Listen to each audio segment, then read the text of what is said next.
అంటే శాస్త్రజ్ఞానం అనమాట. హ్మ్. ఉగాది అని అంటే 12 నెలల మీరు అన్నట్టు పంచాంగం. 12 నెలల పంచాంగమే ఎందుకు చెప్పాలి? 60 సంవత్సరాల వసంతం కదా మనది. యాక్చువల్లీ 60 ఇయర్స్ మనది. హ్మ్. ఈ 60 సంవత్సరాలకు ముందు ఏమున్నది? హ్మ్. యుగాది అనేది బ్రహ్మ యొక్క రోజమ్మ.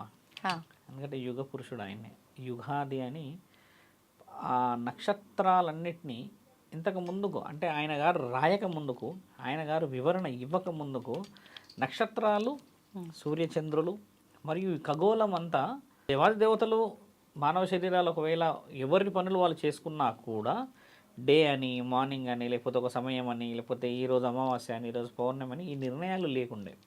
లేని సమక్షాన్ని ఈ నక్షత్రాలన్నింటినీ అంటే వాటి యొక్క ఆగమనం అంటే అవి ఎక్కడెక్కడొక్కడొక్కడ ఉన్నాయని అర్థం. బాగా ఉంచాను. ఆగమనం అంటే ఏంటంటే స్థితి అనేది లేదు అన్నట్టు వాటిని ఒక స్థితికి తీసుకొని వచ్చి రోజుని ప్రారంభించిన రోజు అనమాట.